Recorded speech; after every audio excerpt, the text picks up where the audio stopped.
¿Sabes qué es lo más raro de todo esto? Que al principio no me di cuenta. Pensé que solo estábamos pasando por un mal momento, de esos que todas las parejas tienen. O sea, ella era Valentina, la chica de la sonrisa perfecta, la que hacía que la gente se volteara en la calle. Y yo, solo era yo, Alex. Un tipo que quería una vida tranquila, un trabajo normal y una casa sin dramas. No pedía mucho, ¿verdad? Valentina y yo nos conocimos por unos amigos en común. Al principio, todo era genial. Me trataba como si fuera el único hombre en el mundo. Me llamaba todo el tiempo, me mandaba mensajes, me preguntaba cómo me había ido el día. Me sentía importante. Era un sentimiento nuevo para mí. Al poco tiempo, nos mudamos juntos. Y ahí, fue cuando las cosas empezaron a cambiar. No de golpe, fue lento, como el agua que se filtra y va pudriendo la madera por dentro. El primer incidente, no sé, ni siquiera lo consideré un incidente.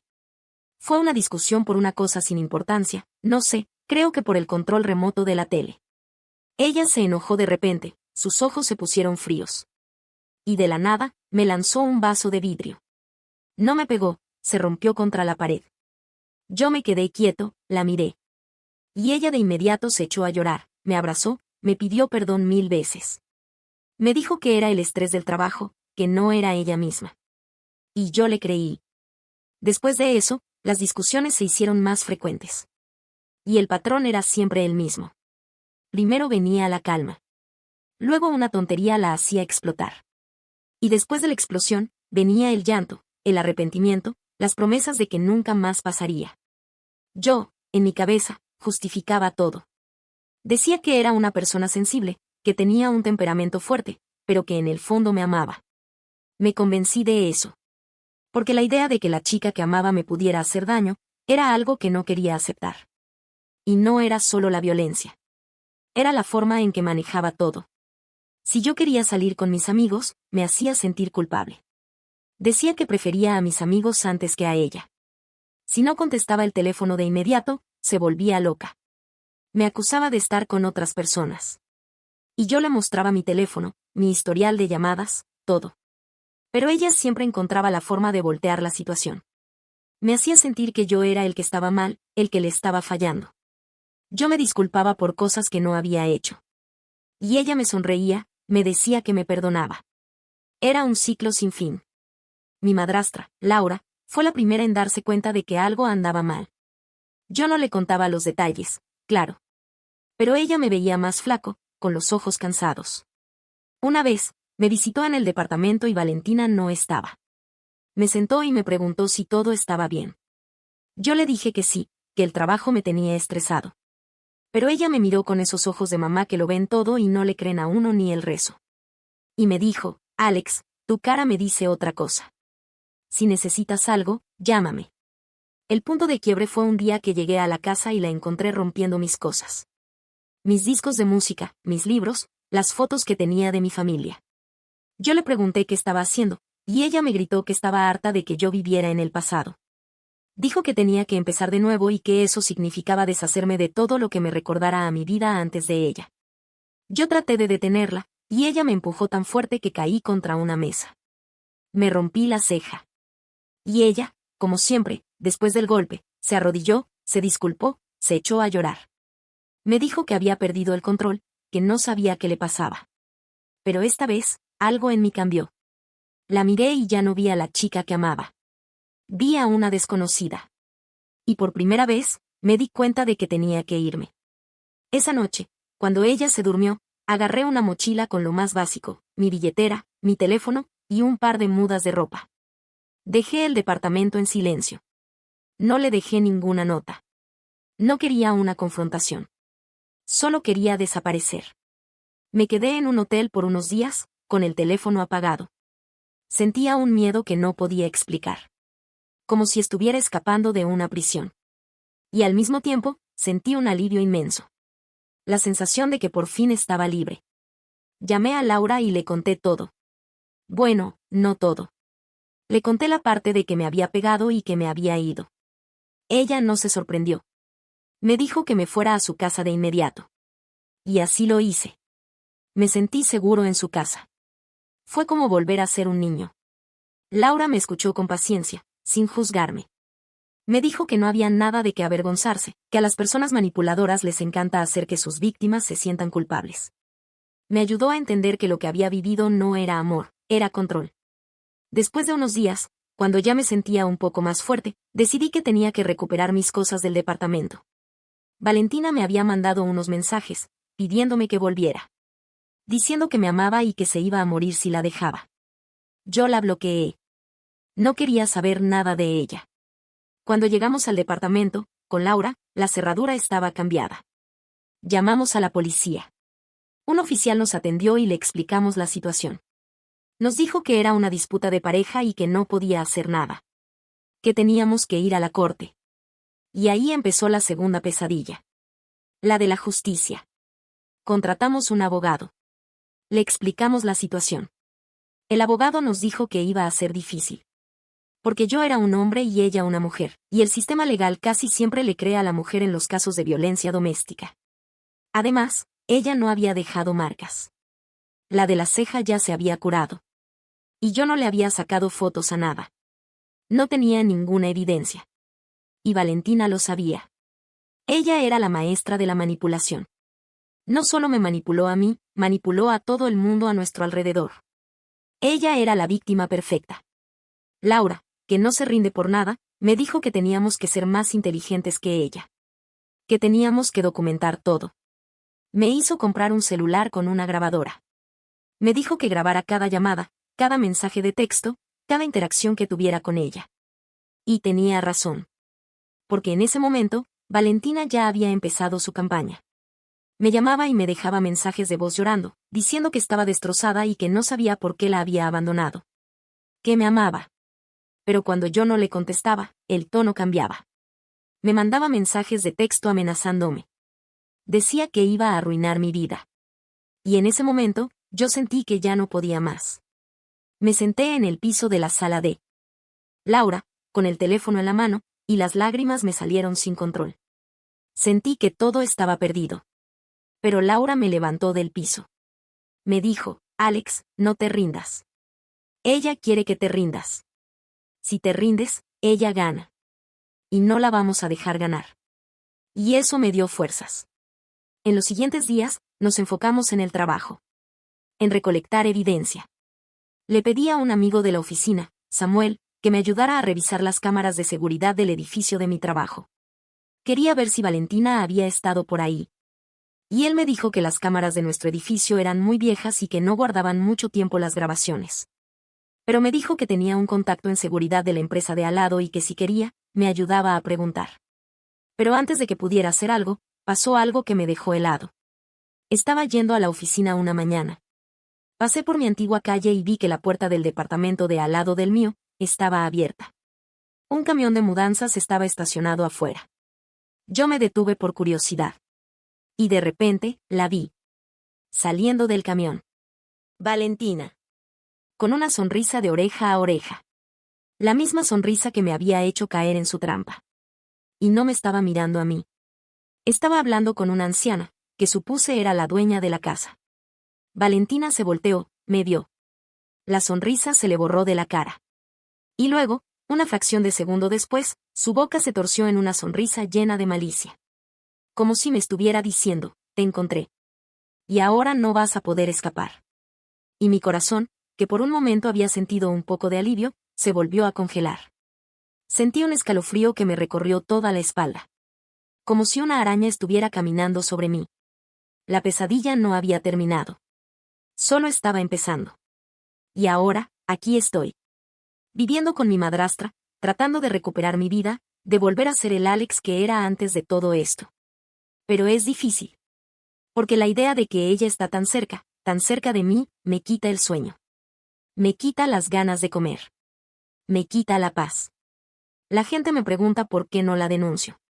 Y yo les explico que es complicado. Les cuento que ella es la chica buena en esta historia. Que ella es la que llora en público. La que les dice a todos que yo la abandoné. Que soy un insensible. Y la gente, la mayoría de la gente, le cree a ella. Mi jefe, Ricardo, por ejemplo. Él la conoció en una fiesta de la oficina. Y ella, con su encanto, lo envolvió.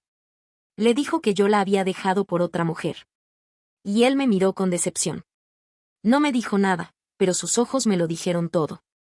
Y yo, que siempre he sido un tipo que prefiere evitar el drama, me quedé callado. No le expliqué nada. Porque sentí que era inútil. Que nadie me iba a creer. Que era su palabra contra la mía. Y en el mundo, su palabra valía más que la mía. Porque ella era una mujer herida. Y yo, un hombre insensible. Y la gente, la sociedad, tiene un guión para estos casos. Y nosotros, estábamos actuando ese guión a la perfección. Pero Laura no. Ella no se rinde. Ella me dice que la verdad siempre sale a la luz. Y yo quiero creerle. Quiero creer que algún día, la gente va a ver la verdad. Quiero creer que no soy el único que vio lo que vi. Pero a veces, cuando me siento solo en la noche, con la oscuridad afuera, y el miedo adentro, no puedo evitar dudar. No puedo evitar pensar que tal vez, esta vez, la mentira va a ganar. Pero sé que no puedo rendirme. No después de todo lo que he pasado. No después de la ayuda de Laura. No después de sentir por primera vez en mucho tiempo, que puedo volver a respirar. Y aunque la lucha es larga, y el camino es oscuro, tengo que seguir. Tengo que seguir hasta que ella no tenga más poder sobre mí. Hasta que la pesadilla termine de una vez por todas. Y el día que eso pase, voy a volver a ser yo. Y esa, es mi única meta. Lo que vino después de ver a Valentina mudarse al lado, fue como una película de terror de bajo presupuesto, pero real. Te lo juro. Cada mañana me despertaba con el corazón en la garganta. Miraba por la ventana y la veía en su patio, regando las plantas, o charlando con la anciana que vivía ahí, la señora López. Me sonreía. Una sonrisa de esas que no te llegan a los ojos. Una sonrisa de triunfo. La primera semana, no salí de la casa.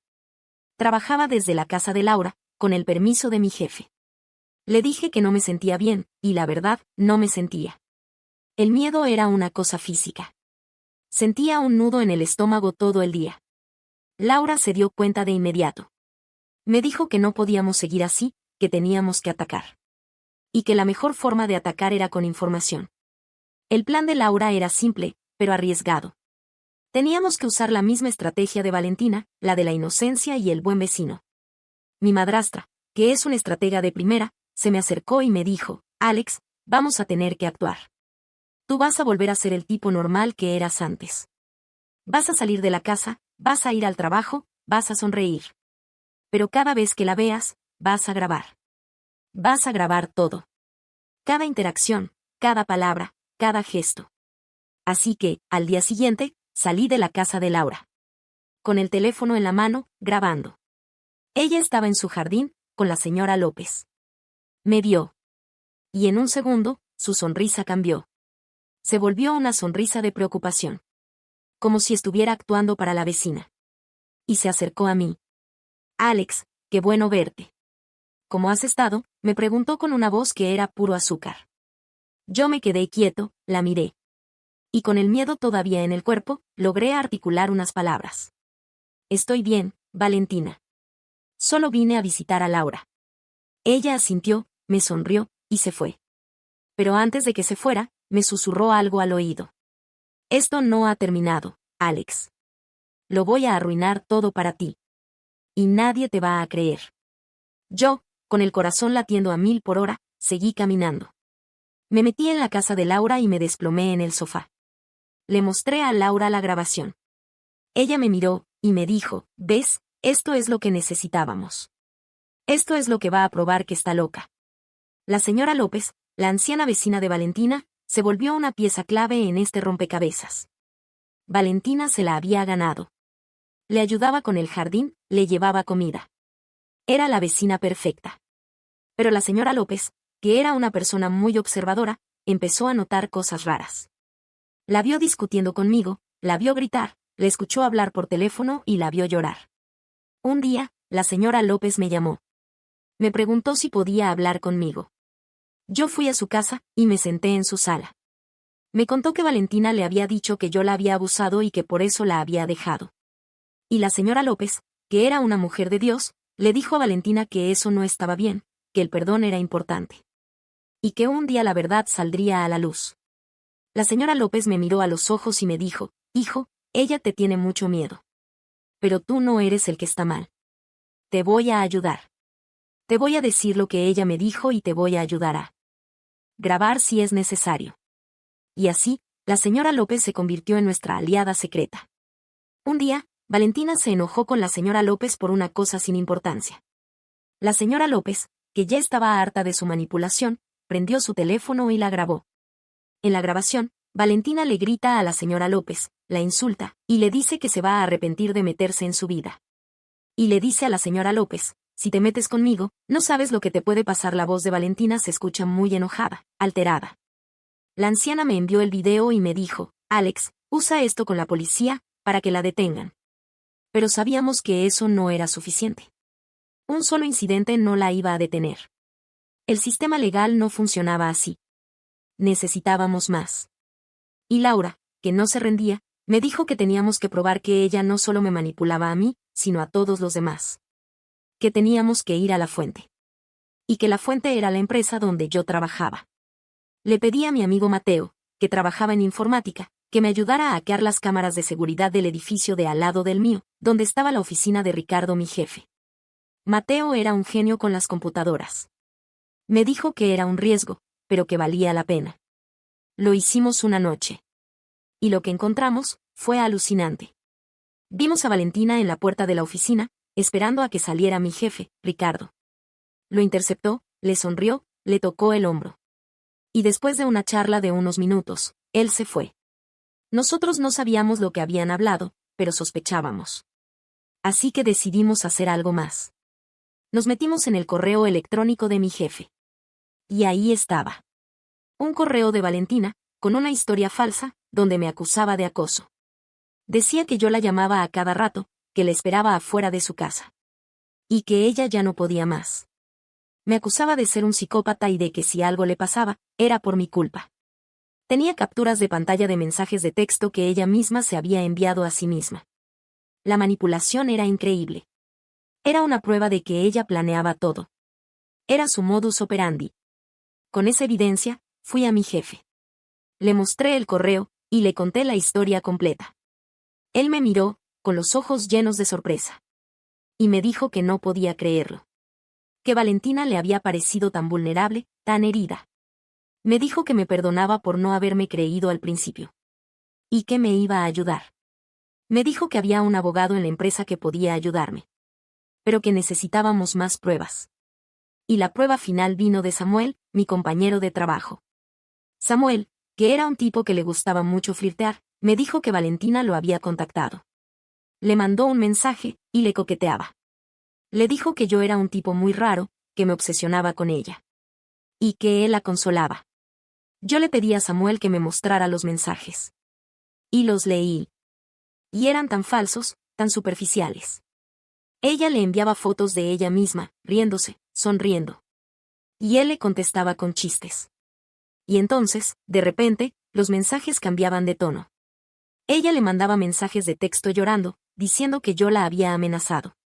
Le enviaba capturas de pantalla de mensajes que supuestamente yo le había enviado, pero que eran capturas de pantalla falsas. Era increíble ver su manipulación en vivo. Samuel se dio cuenta de que lo estaba usando para sus propias intenciones. Y se dio cuenta de que ella me había manipulado a mí de la misma manera. Y Samuel me mostró los mensajes, y me dijo, Alex, yo sé que no eres así. Ella te hizo esto. Y a mí también. No eres el único. Te voy a ayudar. Samuel se convirtió en nuestro aliado. Nos dio todos los mensajes de texto, las conversaciones con Valentina. Era la prueba que necesitábamos. Que ella manipulaba a todos. Que no solo era una víctima. Que era la victimaria. Y con todas las pruebas, con la grabación de la señora López, con los correos de mi jefe, con las capturas de pantalla de los mensajes de Samuel, fui a la corte. Mi abogado, que era una persona muy seria, me dijo que la evidencia era sólida. Pero que no podíamos cantar victoria. El juicio iba a ser un circo. Porque ella, con su encanto, iba a tratar de manipular al juez y al jurado. Iba a llorar, a hacerse la víctima. E iba a tratar de hacerme quedar como un loco. Y así fue. En el juicio, ella se sentó en el estrado. Con su cara de ángel. Y el abogado de ella le preguntó cómo me había conocido. Y ella empezó a llorar, y dijo que yo la había acosado. Que yo la había llamado, que yo la había amenazado. Y el juez, un hombre mayor, la miró con compasión. Yo sentí que el estómago se me iba a salir por la boca. Sentí que todo lo que habíamos hecho, todo el esfuerzo, no iba a servir para nada. Pero entonces, llegó el turno de nuestro abogado.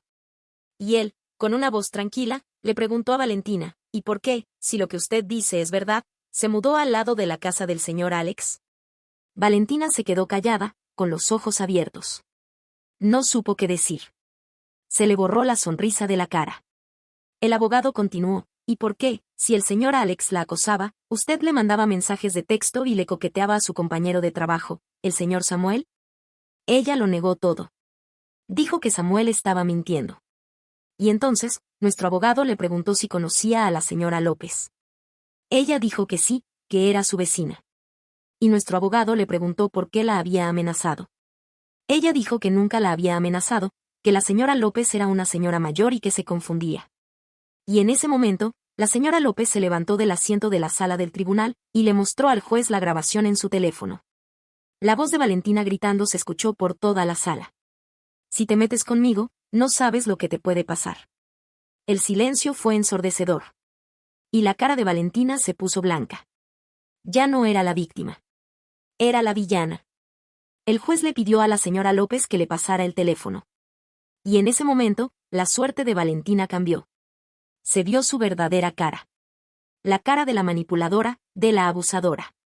Y yo, que por un momento había sentido que todo se iba a desmoronar, sentí un alivio inmenso.